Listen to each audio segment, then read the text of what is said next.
အဲ့လိုမျိုးတော့ပြောလို့မရဘူးဘာဖြစ်လို့လဲဆိုတော့ဒါလုပ်ငန်းတွေပုံမှုတချို့ကြောင့်လည်း message တစ်စောင်းလောက်ဝင်ပြီးတော့အလုပ်ဖြစ်သွားတယ်ကိုယ်တော် result ကောင်းသွားတဲ့သူရှိတချို့ကြောင့်လည်း message အများကြီးဝင်တော့မှကြိုက်တဲ့သူရှိတယ်နော်အဲ့ဒါပြီးတော့အတိအကျလေးပြောလို့ရအဲ့ဒါ audience တွေပေါ့ message ပေါ့ဆိုတော့ချက်တော့ group မှာရမှာဆိုပြီး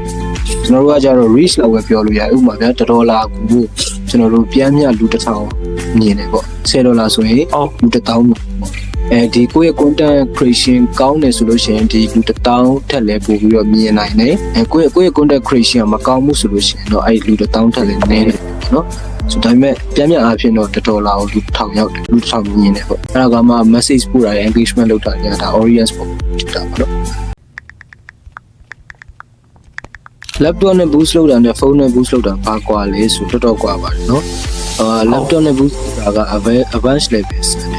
နဲ့ professional tools တွေသုံးလို့ရတယ်ပို့ပြီးတော့ထိရောက်တယ် boost လုပ်မယ်ဆိုရင်ကျွန်တော်တင်တိုင်းမှာ phone နဲ့ပိုင်းလည်းပါတယ် laptop နဲ့ပိုင်းလည်းပါတယ်ဆိုတော့ laptop နဲ့ကမ်းဒီချာချွမ်းချောင်လေးလာဘာမှလည်းမခက်ပါဘူးကျွန်တော်ဒီချာပြပေးထားပါတယ်ပေါ့နော်နားမလည်ရရှိတယ်ကျွန်တော်ကောက်ကနေလာပြီးတော့ Telegram ကောက်ကနေလာပြီးပြပါတယ်အဓိကတော့အယောင် boost တွေမလုပ်ဘဲနဲ့ face live များအောင် boost လုပ်တာလေးလုပ်တာလုပ်သင့်ပါတယ်မှန်ပါတယ်ပေါ့ပြီးအယောင် boost တွေ knowledge sharing boost လုပ်ပါ knowledge sharing boost content တွေတင်ပေးပေါ့နော်ကျွန်တော်တင်ထဲမှာလည်းပါအဲ့လိုမျိုးလေး80ရာခိုင်ကျွန်တော်ပြီးရင် main skill လေး starter boost တွေ main skill တွေတင်လို့ရတယ်ကိုယ်လုံးကလည်းသက်ဆိုင်နေပြီပေါ့နော်ဒါတွေက engagement များတဲ့ content တွေပေါ့နော်ဒါမှဒီဟာတွေနဲ့သူတို့ကျွန်တော် like လုပ်ထားတဲ့ audience ကိုဆွဲဆောင်တော့မှသူတို့က page ကိုသဘောကျတော့မှကျွန်တော်တို့ရဲ့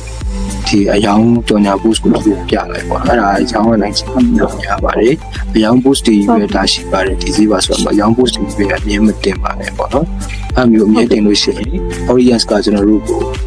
page ကိုမုန်းသွားတယ်ပဲဒါကြောင့်သူတို့အတွက်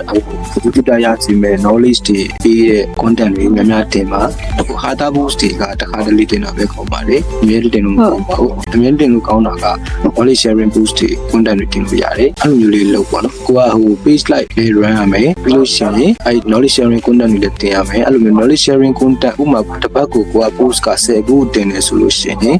ကျွန်တော်တို့ post 4ခုတင်ပြီးအယောင် post တစ်ခုတင်ပြီးရင်post 4ခုဆိုတာက knowledge sharing content ပေါ့နော်အဲ့လိုမျိုး4ခုတင်ပြီးအယောင်ကျွန်တော်တို့အယောင် post တစ်ခုတင်မယ်ပြီးရင်